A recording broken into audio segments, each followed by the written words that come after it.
राजा विक्रमादित्य जब समय के चक्र में फंस गए तब उन्हें एहसास हुआ कि ये कोई साधारण रहस्य नहीं बल्कि उनके भाग्य की सबसे कठिन परीक्षा थी। बेताल ने चिताया, विक्रम, इस बार अगर तुम चूके तो न तो इतिहास तुम्हें याद रखेगा न ही भविष्य।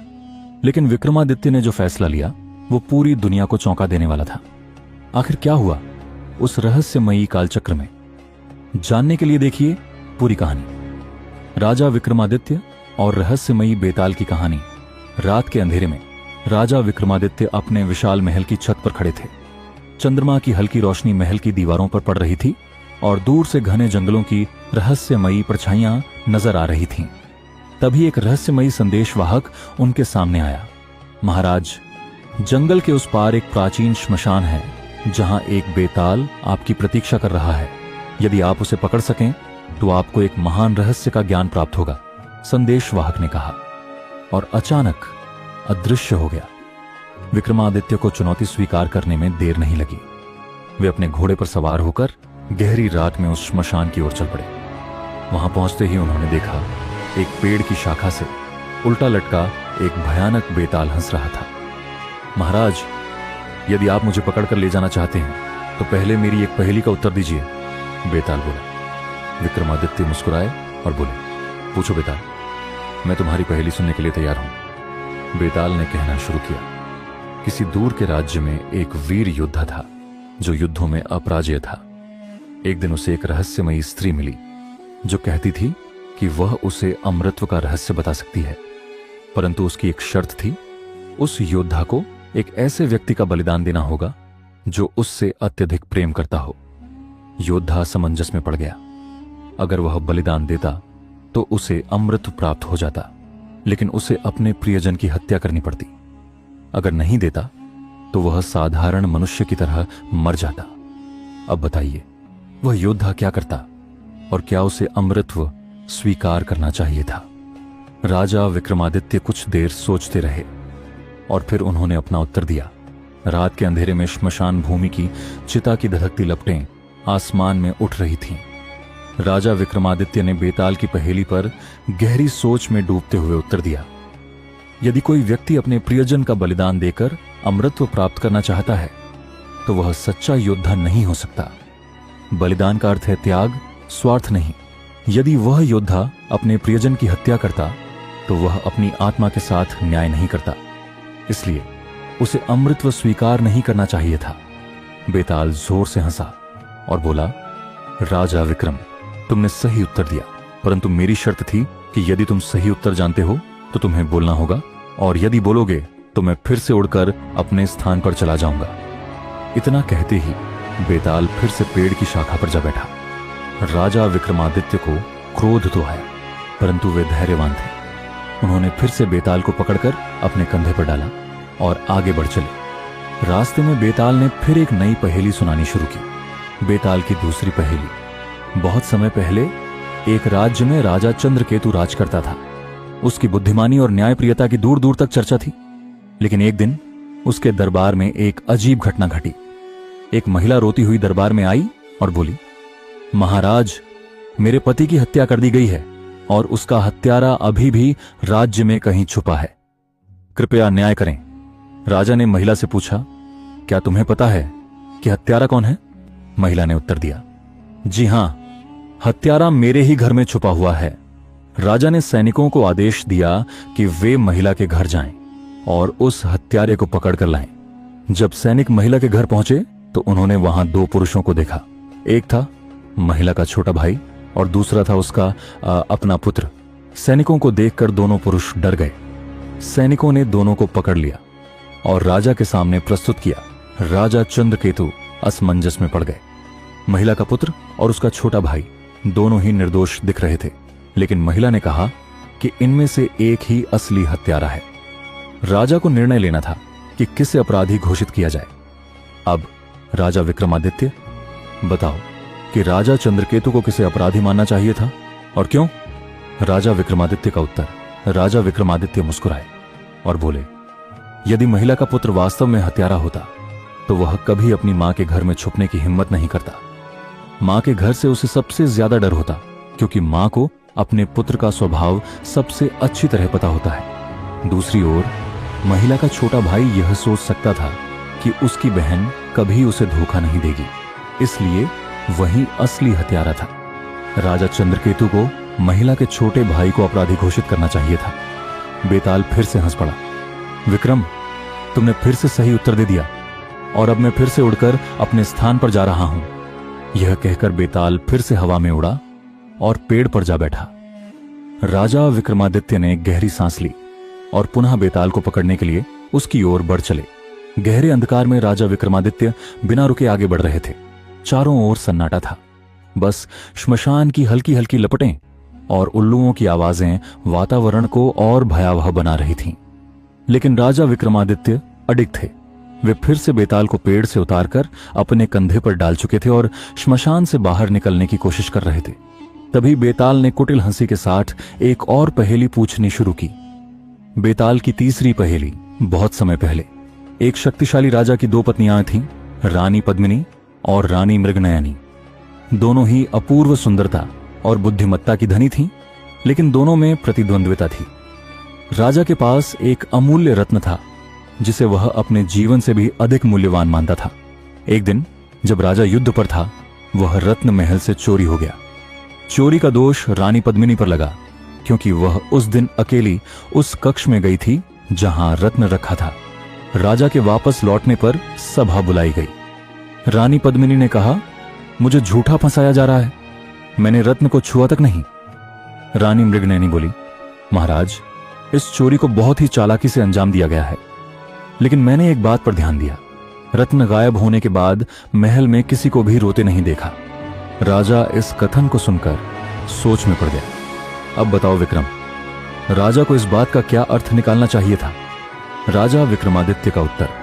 राजा विक्रमादित्य ने थोड़ी देर सोचा और फिर बोले, राजा को यह समझना चाहिए था कि यदि चोरी में किसी बाहरी व्यक्ति का हाथ होता तो महल में हलचल मच जाती और सभी भयभीत होकर चिंता में पड़ जाते। लेकिन यदि कोई अंदर का व्यक्ति इस अपराध में शामिल हो तो वह चुपचाप स्थिति को संभालने की कोशिश करेगा। महल में किसी के रोने या घबराने की कोई खबर नहीं आई। इसका मतलब यह था कि जिसने चोरी की थी वह महल का ही व्यक्ति था और वह जानता था कि यह घटना उसके नियंत्रण में है। राजा को यह समझना चाहिए था कि असली दोषी कोई और था और रानी पद्मिनी को झूठा फंसाया जा रहा था। बेताल जोर से हंसा और बोला, राजा विक्रम, तुमने फिर से सही उत्तर दिया और अब मैं फिर से उड़कर अपने स्थान पर जा रहा हूं। इतना कहकर बेताल फिर से हवा में उड़ा और उसी पुराने पेड़ पर जा बैठा। राजा विक्रमादित्य का धैर्य और नई चुनौती। राजा विक्रमादित्य को अब समझ में आ चुका था कि यह आसान नहीं होगा, लेकिन वे पीछे हटने वालों में से नहीं थे। उन्होंने फिर से बेताल को पेड़ से उतारा और अपने कंधे पर लाद कर चल पड़े। इस बार बेताल कुछ देर तक शांत रहा। विक्रमादित्य ने महसूस किया कि इस बार कुछ अलग होने वाला था। अचानक बेताल ने गंभीर स्वर में कहा, विक्रम, अब मैं तुम्हें एक आखिरी पहेली सुनाने वाला हूं, लेकिन इस पहेली का उत्तर देने से पहले सोच लेना, क्योंकि इस बार जवाब देना तुम्हारे लिए खतरे से खाली नहीं होगा। अगर तुमने सही उत्तर दे दिया तो एक बड़ा रहस्य खुल जाएगा, लेकिन अगर तुमने उत्तर नहीं दिया तो तुम पर एक भारी संकट आ सकता है। अब सुनो, मेरी अंतिम पहेली। घने जंगलों के बीच राजा विक्रमादित्य बेताल को कंधे पर डालकर श्मशान की ओर बढ़ रहे थे।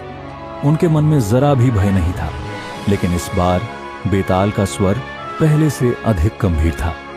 हवा में एक अजीब सी गूंज थी, जैसे कोई अदृश्य शक्ति इस पूरी घटना को देख रही हो। बेताल ने विक्रमादित्य से कहा, महाराज, यह आखिरी पहेली नहीं है, बल्कि एक रहस्य का द्वार है।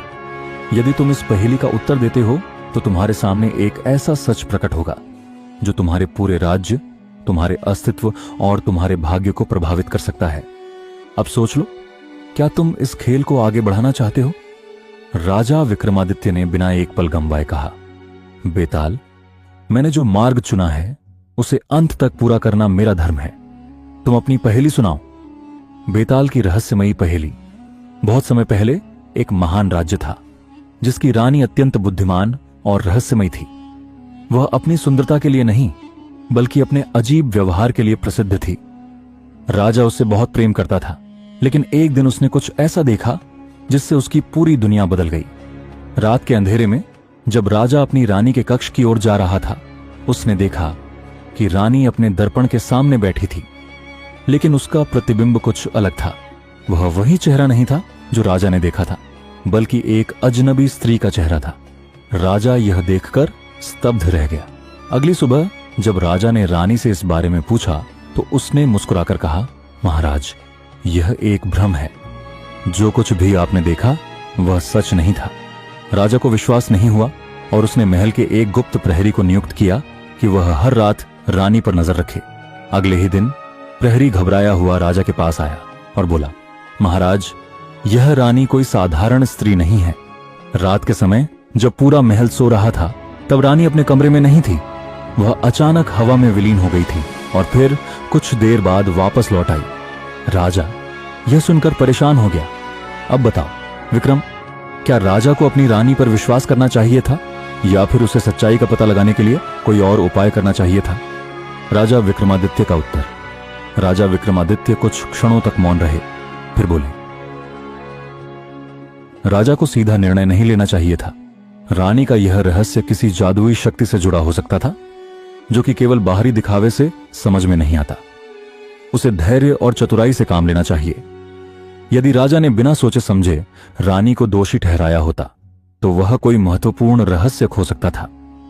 उसे किसी असाक्ष्य या ज्ञानी से सलाह लेनी चाहिए थी और यह पता लगाने का प्रयास करना चाहिए था कि रानी कौन थी। क्या वह कोई असुर थी, कोई अप्सरा थी या फिर किसी श्राप का शिकार कोई साधारण स्त्री? राजा को जल्दबाजी में निर्णय नहीं लेना चाहिए था, बल्कि रानी से सीधे उसके रहस्य के बारे में पूछना चाहिए था। बेताल जोर से हंसा। विक्रम, तुमने फिर से सही उत्तर दे दिया, लेकिन अब तुम एक बड़े संकट में पड़ चुके हो। इतना कहते ही बेताल हवा में घुलने लगा और एक अजीब ऊर्जा चारों ओर फैल गई। राजा विक्रमादित्य ने अपने चारों ओर देखा। शमशान भूमि गायब हो चुकी थी। वे अब एक अनजान स्थान पर खड़े थे। सामने एक विशाल द्वार था जिस पर किसी गुप्त भाषा में कुछ लिखा हुआ था। एक नया रहस्य, अनजान द्वार और भविष्य का संदेश। बेताल अब द्वार के ऊपर एक आकृति बनकर प्रकट हो गया और बोला, राजा विक्रम, तुमने मेरी सभी पहेलियों का उत्तर दिया, लेकिन यह केवल एक परीक्षा थी। अब तुम्हारे सामने असली चुनौती है। इस द्वार के पीछे एक ऐसा सच छिपा है जिसे जानने के बाद तुम्हारा जीवन पहले जैसा नहीं रहेगा। क्या तुम इस द्वार को पार करने का साहस रखते हो? राजा विक्रमादित्य की आंखों में कोई डर नहीं था। उन्होंने अपनी तलवार को कसकर पकड़ा और द्वार की ओर बढ़ चले। राजा विक्रमादित्य अब उस विशाल रहस्यमयी द्वार के सामने खड़े थे जिस पर किसी अज्ञात भाषा में शिलालेख अंकित थे। द्वार के ऊपर बेताल हवा में तैर रहा था। उसकी कुटिल हंसी गूंज रही थी। राजा विक्रम, यह द्वार साधारण नहीं है। यह उस संसार का प्रवेश द्वार है जहां सत्य और भ्रम का अंतर मिट जाता है। क्या तुम तैयार हो? राजा विक्रमादित्य बिना झिझके बोले, मैं किसी भी परीक्षा के लिए तैयार हूं। सत्य की खोज ही एक सच्चे राजा का कर्तव्य है। जैसे ही उन्होंने द्वार को छूने के लिए हाथ बढ़ाया, वह अपने आप खुल गया। एक अजीब सी रोशनी फैली और विक्रमादित्य बिना कुछ देखे उसमें प्रवेश कर गए। अचानक वे एक बिल्कुल नए स्थान पर खड़े थे। यह कोई जंगल था, लेकिन चारों ओर आसमान काला था। हवा में अजीब सी गूंज थी और धरती पर कोई हलचल नहीं थी। ऐसा लग रहा था जैसे यह कोई रुका हुआ समय हो। बेताल अब एक साधारण वटवृक्ष की डाल पर बैठा था। उसकी मुस्कान गहरी होती जा रही थी। बेताल की नई पहेली, एक भूतपूर्व राजा की दास्तान। विक्रम, अब मैं तुम्हें एक कहानी सुनाऊंगा। यह केवल एक पहेली नहीं है, बल्कि एक ऐसे राजा की कथा है जो कभी तुमसे भी अधिक महान था। सुनो ध्यान से। बहुत समय पहले की बात है। भारतवर्ष के एक शक्तिशाली राज्य का राजा था, राजा चंद्रसेन। वह न्यायप्रिय और वीर था, लेकिन उसमें एक कमी थी। वह अज्ञात रहस्यों के प्रति अत्यधिक जिज्ञासु था। उसे हर बात की सच्चाई जाननी होती थी, चाहे इसके लिए उसे कोई भी कीमत क्यों न चुकानी पड़े। एक दिन उसके दरबार में एक रहस्यमयी साधु आया और उसने कहा, महाराज, यदि आप इस संसार के सबसे बड़े रहस्य को जानना चाहते हैं तो आपको एक विशेष रात्रि को श्मशान में आना होगा। वहां आपको एक प्राचीन पुस्तक मिलेगी जिसमें वह ज्ञान है जो देवताओं और असुरों ने भी छिपा रखा है। राजा चंद्रसेन की जिज्ञासा बढ़ गई। और वह उस रात श्मशान पहुंचा। वहां उसने सचमुच एक काले पत्थर पर रखी हुई पुस्तक देखी। जैसे ही उसने पुस्तक खोली, एक अदृश्य शक्ति ने उसे पकड़ लिया और वह संसार से गायब हो गया। अब बताओ विक्रम, राजा चंद्रसेन ने गलती की थी या नहीं? क्या ज्ञान की तलाश में सब कुछ दांव पर लगाना सही था? राजा विक्रमादित्य का उत्तर। राजा विक्रमादित्य कुछ क्षणों तक मौन रहे, फिर बोले, राजा चंद्रसेन की गलती यह नहीं थी कि उसने सत्य की खोज की, बल्कि उसकी गलती यह थी कि उसने बिना सोचे समझे उस पुस्तक को छू लिया। एक सच्चा ज्ञानी केवल ज्ञान प्राप्त करने के लिए नहीं, बल्कि उसे समझने और सही समय पर उसका उपयोग करने के लिए प्रयास करता है।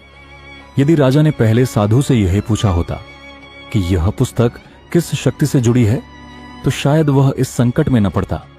हर रहस्य को जानना आवश्यक नहीं होता जब तक कि उसे संभालने की योग्यता न हो।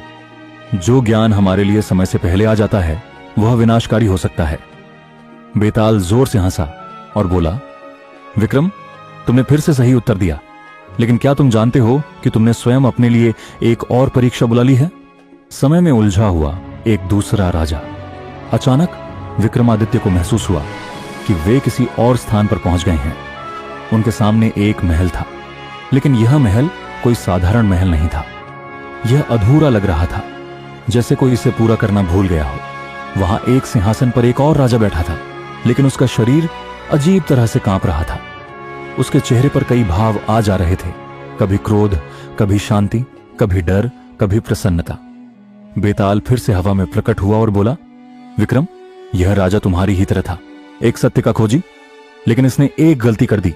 इसने समय के नियमों को तोड़ने की कोशिश की और अब यह अतीत, वर्तमान और भविष्य के बीच फंसा हुआ है। यह राजा मर नहीं सकता, लेकिन यह जी भी नहीं सकता। राजा विक्रमादित्य ने अपनी तलवार निकालते हुए कहा, यदि यह राजा किसी श्राप में फंसा है तो मैं इसे मुक्त करूंगा। बेताल हंसा, अरे, यह श्राप नहीं, बल्कि इसके स्वयं के कर्मों का परिणाम है। इसे मुक्त करने के लिए तुम्हें खुद समय में यात्रा करनी होगी। क्या तुम इसके लिए तैयार हो? राजा विक्रमादित्य के सामने अब सबसे बड़ी चुनौती थी समय में यात्रा करना। समय के जाल में फंसे राजा की रहस्यमयी गाथा। राजा विक्रमादित्य उस अधूरे महल में खड़े थे, जहां समय का प्रवाह असामान्य था। सामने बैठे राजा का चेहरा लगातार बदल रहा था। एक पल क्रोधित, अगले ही पल शांत, फिर भयभीत और फिर हंसता हुआ। बेताल हवा में तैरता हुआ बोला, विक्रम, यह वही राजा चंद्रसेन है जिसे तुमने अपनी पिछली पहेली में सुना था, लेकिन यह अब केवल एक मनुष्य नहीं, बल्कि समय के चक्र में फंसा हुआ एक जीवित रहस्य है। यदि इसे बचाना है तो तुम्हें समय के नियमों को चुनौती देनी होगी। क्या तुम तैयार हो? राजा विक्रमादित्य ने तलवार म्यान में रखी और गहरी सांस लेते हुए कहा, यदि यह राजा अपने कर्मों की वजह से इस स्थिति में है तो इसे न्याय मिलना चाहिए। मैं सत्य की खोज के लिए किसी भी परीक्षा के लिए तैयार हूं। बेताल जोर से हंसा। बहुत बढ़िया विक्रम, लेकिन ध्यान रखना, जो समय को चुनौती देता है वह स्वयं समय का शिकार बन सकता है। समय द्वार और प्राचीन पुस्तक महल के बीचों बीच एक विशाल द्वार था, जिस पर रहस्यमयी प्रतीक खुदे हुए थे। बेताल ने एक इशारा किया और द्वार धीरे धीरे खुलने लगा। अंदर गहराई तक अंधकार फैला था, लेकिन बीचों बीच एक प्राचीन पुस्तक हवा में तैर रही थी, जिसके पन्ने खुद ब खुद पलट रहे थे। बेताल ने विक्रम से कहा, यह काल ग्रंथ है, एक ऐसी पुस्तक जिसमें समय के सभी रहस्य लिखे हैं। इसमें बताया गया है कि कौन कब और कैसे काल के प्रवाह को मोड़ सकता है। लेकिन सावधान, इस पुस्तक को पढ़ना आसान नहीं, और यदि तुमने कोई गलती की तो तुम भी इस राजा की तरह समय के बंधन में बंध जाओगे। राजा विक्रमादित्य धीरे धीरे आगे बढ़े। जैसे ही उन्होंने पुस्तक को छूने का प्रयास किया, पूरा महल कंपन करने लगा। चारों ओर अजीब सी धुंध फैल गई और हवा में अस्पष्ट आकृतियां बनने लगीं। 3 द्वार और समय की चुनौती पुस्तक से एक चमकीली रोशनी निकली और सामने 3 द्वार प्रकट हुए। हर द्वार पर एक अलग चिन्ह बना था। पहला द्वार, अतीत का द्वार, यह राजा चंद्रसेन की कहानी का वास्तविक उत्तर था। दूसरा द्वार, भविष्य का द्वार, जो कुछ भी अभी होना है उसका राज्य। तीसरा द्वार, सत्य का द्वार, जहां सभी रहस्यों का अंतिम उत्तर मिलेगा। बेताल बोला, विक्रम, तुम्हें इनमें से किसी एक द्वार को चुनना होगा, लेकिन ध्यान रहे, हर द्वार के पीछे एक ऐसी दुनिया है जहां सत्य और भ्रम का अंतर करना कठिन होगा। यदि तुम गलत द्वार चुनते हो तो हमेशा के लिए उसमें फंस सकते हो। राजा विक्रमादित्य ने गहरी सांस ली और बोले, मैं सत्य का मार्ग अपनाने के लिए तत्पर हूं। मैं सत्य के द्वार में प्रवेश करूंगा। सत्य के द्वार के पीछे का रहस्य जैसे ही राजा विक्रमादित्य ने तीसरा द्वार खोला, उनके सामने एक रहस्यमयी नगरी दिखाई दी। यह एक ऐसी जगह थी जहां समय स्थिर था। वहां के लोग हिलडुल नहीं रहे थे। हर कोई उसी अवस्था में था जैसे किसी ने उन्हें एक ही क्षण में रोक दिया हो। राजा ने आगे बढ़कर देखा, एक भव्य सिंहासन पर एक राजा बैठा हुआ था, लेकिन वह पाषाण प्रतिमा जैसा था, जिंदा होकर भी निर्जीव। बेताल फिर से प्रकट हुआ और उसकी हंसी गूंज उठी। विक्रम, यह वही सत्य का द्वार है, लेकिन यह केवल तुम्हारे लिए खुला है।